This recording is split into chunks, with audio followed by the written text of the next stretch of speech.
The views and opinions expressed on Deeply Upsetting are those of the panelists and not those of the Geeks Under the Influence Network, associated brands, properties, or businesses. Listener discretion is advised. Please keep your hands inside the ride at all times.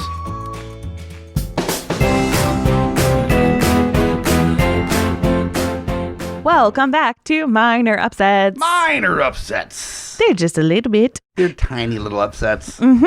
It's the off week for Deeply Upsetting. Hello, I'm Amy Bogarde. I'm Mike the Hobbit. I need to start this episode off with a deep, deep apology to everyone. And this is regarding the last minor upset that we did regarding one James Corden. James Corden. Yeah. Where we... Mostly the me. Beloved musical actor. Oh my God. Late night host to the stars that we railed against for a good 25 minutes. And we talked about our least favorite James Corden performances. And mine was Prom specifically. We talked about that a whole lot. We talked a lot about James Corden. It was brought to our attention afterwards that we made a grievous misstep because I think that both of us with enough therapy have blocked it from our minds. In that we did not talk about cats. At all. Which is insane. All. It's absolutely insane. Like, it truly feels like we eternal sunshined cats. Right. Because that should have been the very first thing. Because he was like the weird... Wasn't he a rat? He was a cat, but he was like the cat that liked to eat a lot. And he was just like, look at this garbage that's like in sewer water. Let me eat a lot of it. Oh, that's and then, right. Like, do like weird splits and shit. And he wore like I think he wore a top. Maybe I'm thinking of Cat in the Hat. It was him and Rebel Wilson. And they were like, we're both fat. And so that's the joke. We're which both I hate. Fat garbage people. Hate. Which is but then they like danced with the bugs or something. It was so No, bad. that was Rebel Wilson that danced with the bugs. He was there? Was he? I think they were like a duo. No, he danced in the trash, I think, was his thing. He was just like, look at my trash friends. Well, they were together. They were both like, they had gotten into the same rich people house or something, but they were both trash. I think James Corden was at a Crazy Town reunion concert and was like, look at all this trash that's my friends. Crazy Town is come my lady, come, right? Yeah. What a fucking banger. Thank you, Crazy Town. Thank you so much.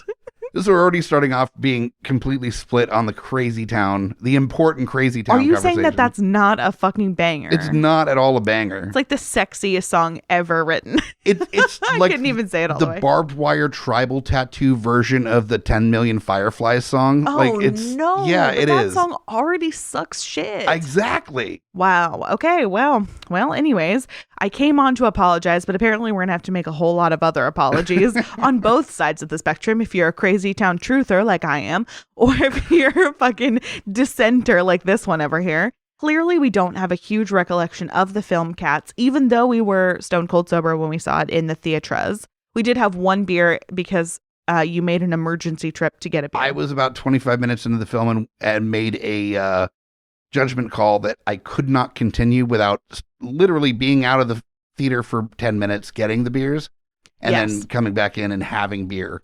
But that's literally one drip on our monstrous tolerance. So we were stone cold sober for sure. Yes. Oh God, that's a problem. But so I think we've just forgotten. I've been trying to do a rewatch, but you're against me as per usual.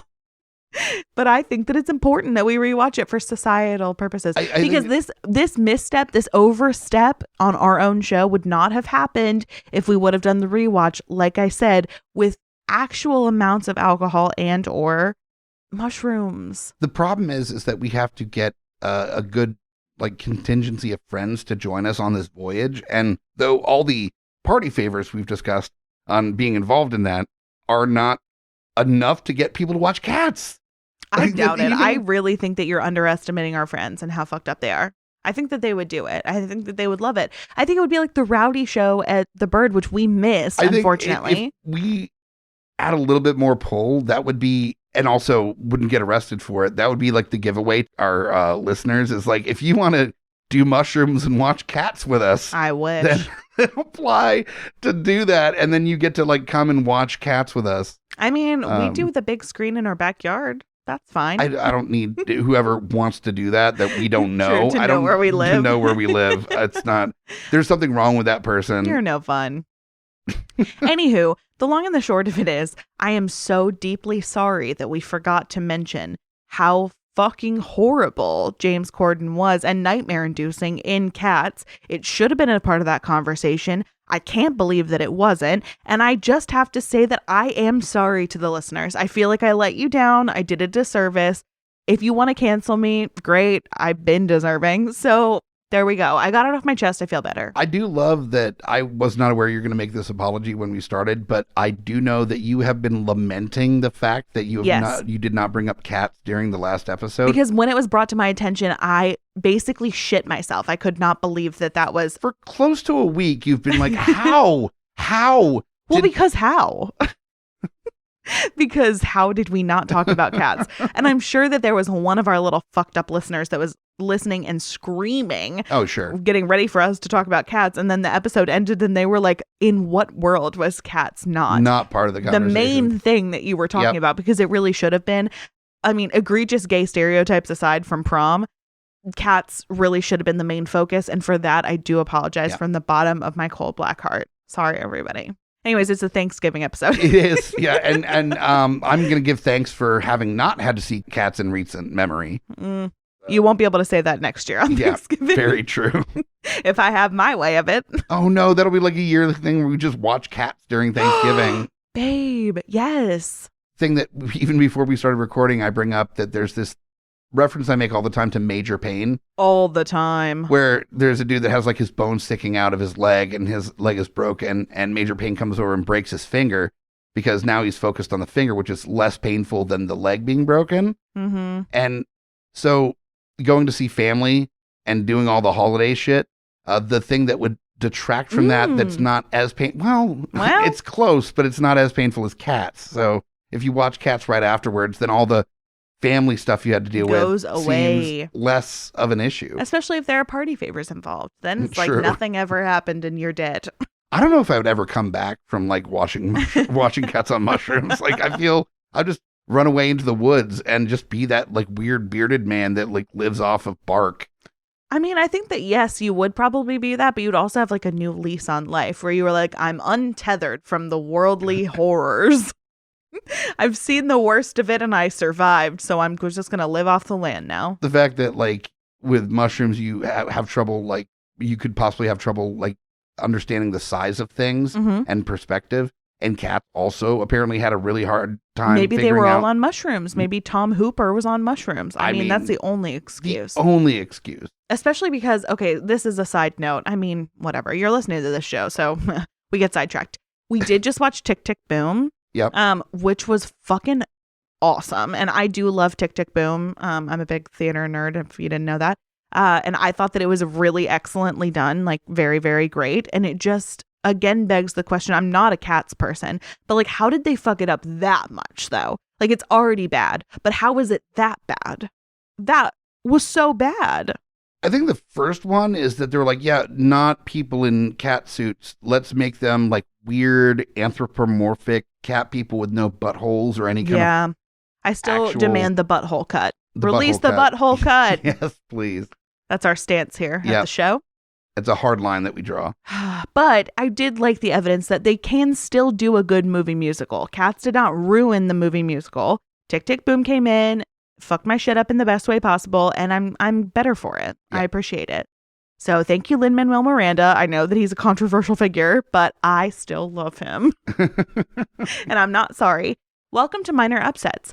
This is the show where we talk about something minor in the world that's going on when there are many, many, many major upsets. This is just something small that we're ready to rail against. This is the broken pinky finger when your leg is decapitated. Yes. Oh, you wanted to do that so bad, and I'm so mad that it worked that well. Fuck you and your really Major Pain reference. That was pretty fucking good. That was really good. On the next week's episode, we do Deeply Upsetting, which is where we ask for your hypothetical questions that you send to us on social media, email, phone, text, the whole 9 yards. And we will maybe answer them in the worst way possible. So that's what's going on there. And also, we are getting into the holiday season. So if you have any holiday appropriate stuff that you want to throw our way, seasonal stuff, throw our way for the next Deeply Upsetting, we're all on board. Give us some weird Santa hypotheticals. Give us some weird shit. Basically, because Minor Upsets is like year-round Festivus because we air our grievances. Yeah. So it's always Festivus in this house. Always. So today, the minor upset that we are discussing, just to put everybody in the context of where we're at recording-wise, the magic behind the recording, tomorrow is Thanksgiving. We are going to go see my family, which is going to be something.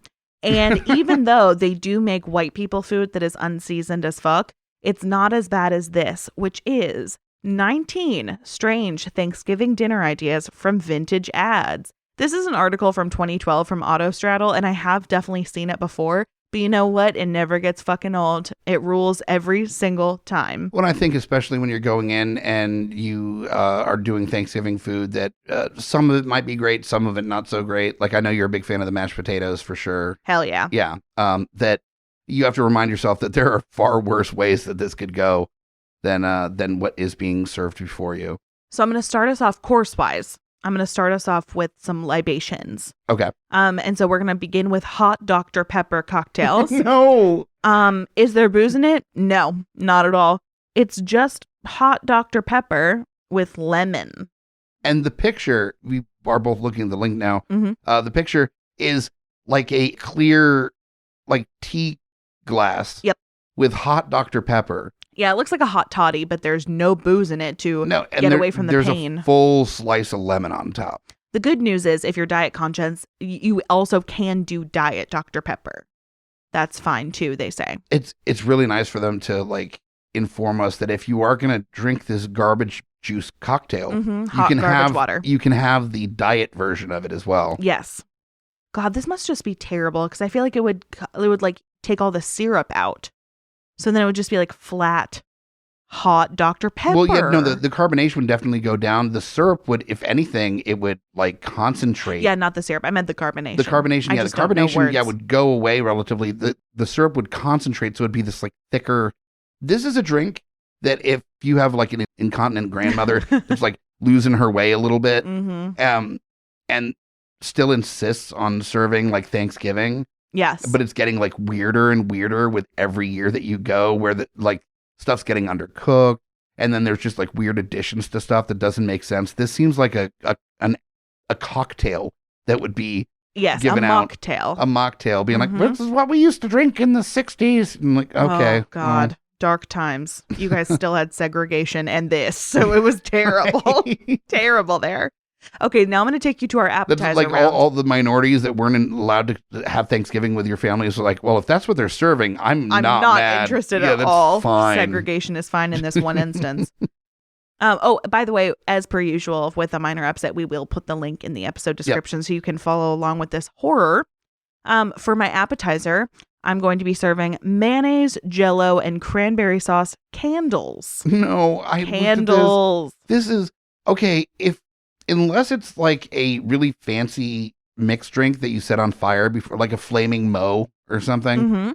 I don't want anything that I'm going to ingest into my body to be on fire beforehand. There's a full ass wick in this disgusting conglomerate, like whatever. There's literally gelatin. A wick. There's a wick inside this food. It's awful. And this is Hellman's ad. So it's specifically Hellman's, but they're in bed with Ocean Spray because it's also specifically Ocean Spray, whole cranberry sauce. You know what? Big Cranberry has been like putting its mitts in every part of Thanksgiving for decades. Okay, you joke, but tell me one other cranberry brand besides Ocean Spray.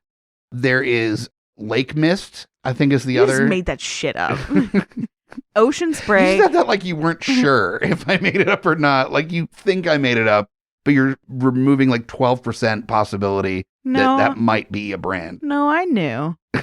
I knew that you made it up. Lake Mist Cranberries. That's, the well-known Midwest cranberry brand. Yes. Very true. Yeah. See, exactly. Big Cranberry actually has their clutches on everyone, and we just don't even think about it. This is just part of a capitalist society hellscape that we live in. Name another fucking cranberry brand. There are probably mom and pop cranberry people that are out in the bogs getting the cranberries, and we don't even know about them. You thought like the Koch brothers or Koch brothers or whatever were bad. No, Big Cranberry is really where a lot of the most fucking Mr. horrifying. and Mrs. Spray are really ruining everything for everyone in so many ways. Okay, as a little pre-meal, post-meal, through the meal, we've got to give a shout out to cigarettes. Yep. Because they are there in every meal, in every part of it, just as like a little digestive, if you will. Very sexy, very Mad Men, very cigarette smelling turkey. We love to see it. I love that I just immediately think to the opening sequence from Married with Children, where she's like smoking a cigarette and like ashing into the salad and stuff. And from these ads, it sounds like instead of that being actually a joke, it's that's probably how her mom made food. Probably. It was like ashing into the food. Okay, for dinner, I'm actually going to mix it up, not go turkey, because I'm not basic like you hoes. And I'm going to go with duck in a box. Very fun and cool. It's a duck in a box. Thank you. We needed that, actually. Why is the duck in the box? That's what I'm trying to find out here. What's in the box? What's in the box? I'd rather duck. see a head. You're right. Spoiler alert, everyone. It's America's finest duck in a box, so at least there's that. From the Wilson label. The worst part of this is that they have the pictures of the boxes on the ad, and they look like cigarette cartons. Yeah, but the only things that you're seeing are a turkey, which I thought it was a duck in a box, so that's already confusing. There's not any... Oh, there is... You can get Long Island duckling. Is it better there? I really don't know. The Long Island duckling sounds like a really unfortunate sex move. What do you think it entails, though? The Long Island duckling is when you give a trash like jailhouse tattoo on the underside of your dick, and then you lay it across the forehead of your partner as they're sleeping, and the leftover ink from the tattoo just presses against their skin long enough that they have like a temporary tattoo on their forehead. Put it on the Urban Dictionary, you guys. Yep. You heard it here first. We're Pete not Davidson trying it. Originated the Long Island duckling. Kim, watch your forehead. Watch your perfectly Botox forehead, girl. On the side of my duck in a box, I will be serving clear mushroom soup with whipped cream. How? Enough said. How is mushroom soup clear? Like, what happened to the mushroom soup that it's clear? There should be nothing about... That's a cream-based soup. I think it's just boiled mushrooms, like water. It's just mushroom water. I've had mushroom water before. It was a very specific type of mushroom, and it wasn't for soup. Right. I'm going to tell you right now, you know I'm anti-soup. This is like a common thing that we talk about on the podcast. Soup sucks. And this is what comes to mind when I think about soup. I think about people just boiling shit in water and then just giving you the water. That's mushroom tea, which is a different thing that like apparently gives you like fucking superpowers or something. I don't know. Whoa. Helps with digestion or something. I don't know. Very new agey thing. Not my deal. Not also a thing that I want to use as a base for soup. Fair enough. Mushroom broth.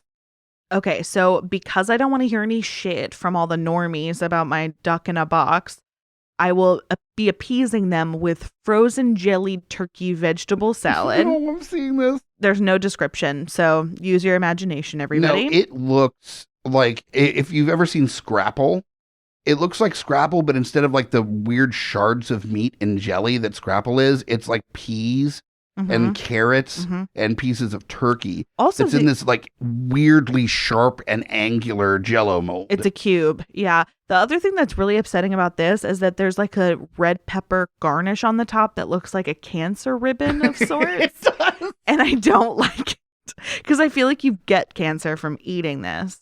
Okay. That, I think, is the biggest upset of the 1970s. And there's plenty of bad stuff that happened in the 70s. But the fact that things that were jellied.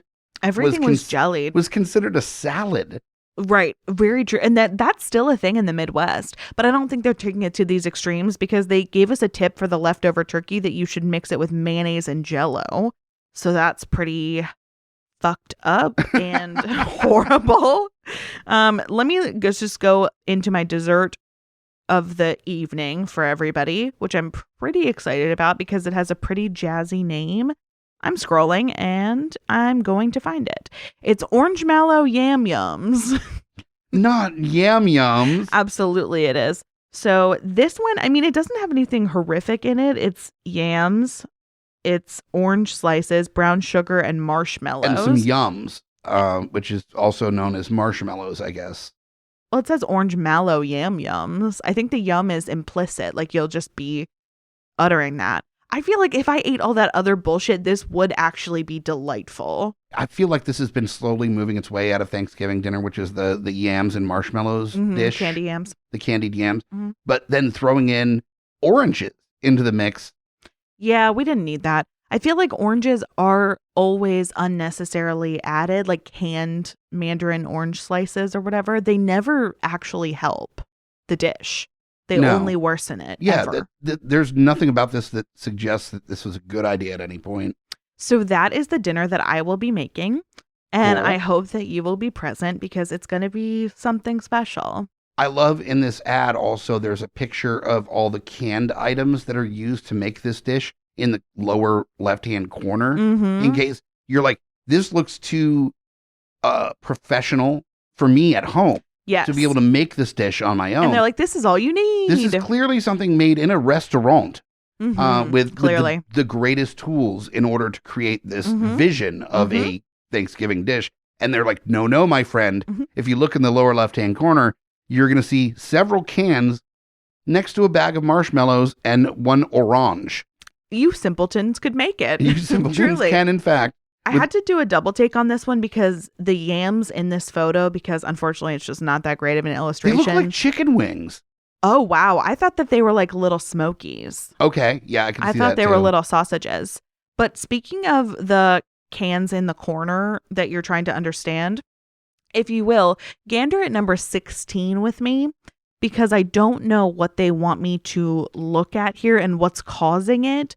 But what I'm supposed to be looking at is pumpkin pie with black splotches of flavor magic. And the ad says, make a tastier turkey dressing and a pumpkin pie with old time flavor magic. I don't like it. Well, the thing is, sounds like witchcraft. This is a McCormick seasoning ad. So it's there's a number of different seasonings. There's cinnamon, nutmeg, the very vague and therefore very terrifying herb seasoning. Poultry seasoning. There's poultry seasoning and sage. But the pumpkin pie in question, first off, the turkey has this like weirdly cut slice out of it, just so that you know that there's actual turkey meat behind the glaze. Somebody wanted to eat this bullshit. Yeah, somebody was like, you know what? Not without my taste testing Can't first. resist. Cut a slice off. But this pumpkin pie has what looks like burnt ashes on the top of the fucking pumpkin pie. That's flavor magic, actually. It looks like they put a bunch of little wicker mans on top of the pumpkin pie and then set them ablaze to like burn down. Like there were little campfires and there were Boy Scouts like just camped out at different parts of this pumpkin pie. I think little venoms are about to come out of the Little pie. venoms, yes, are ready That's to. what it looks like to me. But okay, so are we being led to believe, because again, if you zoom in, it's really hard to actually read the fine print. Are we being led to believe here that what you're supposed to do is put all of the herbs on like in little clumps and then like boil them until they're black splotches, or broil them? What I'm looking at is that, well, first off, we have to recognize that people are dumb. Yeah. And though it suggests that the sage and the poultry seasoning would be for the turkey, then you go on to the other side, which is behind the pumpkin pie, and you've got the nutmeg and the cinnamon, which makes sense. But then the herb seasoning is in this weird in-between spot where it could be for Either the turkey or the pumpkin or both. And it's middle considering ground. there is splotches of black ash on top of the pumpkin pie. Yeah. I'm going to go ahead and venture a guess that is like herbs that were sprinkled on top that then burnt. Yeah. That's why it looks like they broiled the herbs on too much and then they burnt. That's so bizarre to me. The other question to me is that, so at the bottom, the one fine print thing I can see is that the McCormick seasoning of the month is minced onion. But like, why did that have to be a separate, like, shameful secret at the end? Why couldn't that have been in the picture? Because that could easily go with the turkey. It definitely could have. If it's the seasoning of the month and it's not even part of like the biggest food holiday of the year, it's not really. I feel like big minced onion bribed their way into that. Right. That seems really shady. They're like, look, we already got production going. We already have some bribes from the herb seasoning people. So we can't really put you in the picture, but if you throw a couple shekels our way, then we can put you as like an addendum at the end. Big Herbs has the real money. Yeah. Big Herb is my favorite rapper. Nice. Yeah. He only releases albums around Thanksgiving. It's very weird. Gets me in the spirit, though, Yeah, every right. time. So that's that on the upsetting. Well, I do want to point out one. Please, that I oversight. Yeah, one. It's not even an oversight. It's more of like in the mix of all these things. Don't forget that you can get the Banquet frozen Thanksgiving TV dinner. Yes, and true. It's a reminder that Banquet's been around forever, and Banquet is like the worst of TV dinners nowadays. Like they're fucking garbage. Mm-hmm. And there's just like a woman wearing a pilgrim hat, like shrugging, saying, "Pilgrim, and serve your little tribe a real turkey dinner." Oh man! Besides tender slices of succulent turkey, there's old-fashioned dressing, fresh tasting peas, fresh tasting. They're not fresh. No. But they're fresh tasting. And mashed potatoes. Expensive? Indeed, no. Indeed, no. Just taste expensive. You know what? I gotta give it to her. Because what they're telling me is that this little pilgrim is hot and dumb. She can't do the real meal. She's got to just like pop this bitch in the microwave. But she's cute. Like she's pulling it off. She's like, I'm a trophy wife. I've got my little costume on, so you can't be mad that I'm serving you this microwave bullshit. What's funny is even the look on her face is this like, well, this is what we're at. Yep. It's like that she tried to make Thanksgiving dinner and almost burned the house down. Yep. And was like, fuck it. Well, she tried to do the black lagoon pie. And it was fucking awful. And decided, no, I'm going to go get some TV dinners for Thanksgiving. My man will be so happy. Yep. With his tinfoil dinner cooked in the oven for 20 minutes. Yes, it tastes expensive. Yeah, her face literally is, what, did you marry me for my talents? Right? I love her. She's amazing. And that hat that is can't actually be on her head. This looks like it was put in. Not. It was put in later. Because they were just like, she's not giving enough. She needs to be serving us hot, dumb pilgrim. Also, the hands, the size of the hands on her face, it looks like it's a man's hands. She's got teeny tiny little face. It looks like that she was like delivering the hungry man, and the hands are actually her husband's hands that are trying to lift her off the ground, squeeze the life out of her. Oh man, if somebody served me that, I mean, I would have to also put my hands on their little dumb chin and just be like, "You tried, baby. You tried." Thank you for not burning down our home. You barely tried. We appreciate it. Beyond this article, there are plenty of photos and articles about the Jell-O molds of the past and the things that people used to eat. So during your Thanksgiving dinner, if you had to eat some stuff that you were not that impressed with, remember, it used to be way worse. True. Very true. Nothing that you eat will be anywhere near the levels of fucking this that we've talked about. And the good news is some things do last forever. Some traditions are actually like meant to last. And the good news is if everything sucks, you can still have cigarettes for dinner. They're the treat that never stops. Or if you have really cool cousins that like to go on a walk before Thanksgiving, then you can have special cigarettes. Jazz cigarettes? Jazz cigarettes. Wow. That devil's lettuce. Oh my God. Can you imagine just thinking about us going to my family's house tomorrow? Can you imagine if we had a fucking walk? No. No, I can't. I can't either. No, that sounds horrifying. But honestly, they would have no idea. No. The amount of times that I rolled up in that house after partaking in a jazz cigarette and nobody was any the wiser because A, I'm ridiculous, and B, they don't know about the marijuana, we would be fine. Yeah. Things to think about for next year. Cool. I'm ready. I'm never ready. It's like, not those brownies. No, I'm sorry. They were in your bag. I thought I'd put them out. I figured it was dessert you're bringing for everybody. No. No. Those are private for private my brownies. One brother who's cool. Everybody else gets regular brownies. Right. I think that wraps it up. We've Yep. got to go start getting our Jell-O together for tomorrow. Yep. We got some molds to set. Got some molds. So we'll see you next week on another episode of the full-length show, Deeply Upsetting. If you come up with any questions from this episode, always fair. And if you come up with any questions in general, just feel free to hit us up on our socials at Deeply Upsetting, or you can send in your questions in a bunch of other different ways. geeksundertheinfluence@gmail.com. Put Deeply Upsetting in the subject line. Or you could hit us up on our hotline, 804-505-4484, which is 804-505-4GUI. 4GY. If you need Christmas presents, hit up our merch. There's lots of terrible designs from our show and also some good designs from other shows. I'm finishing the touches on our last episode's Zaddy Issues design. Oh, very excited. It's a Freudian Zaddy issue design. I can't wait. Yeah. Will be copying because I do say Zaddy too many times a day. And so that's going to wrap it up for another episode of Minor Upsets. I'm Amy Bogarde. I'm Mike the Hobbit. Okay, bye.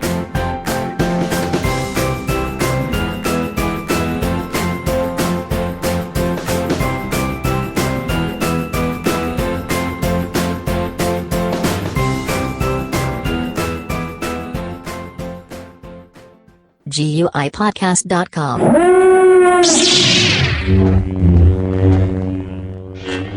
It's a duck in a box.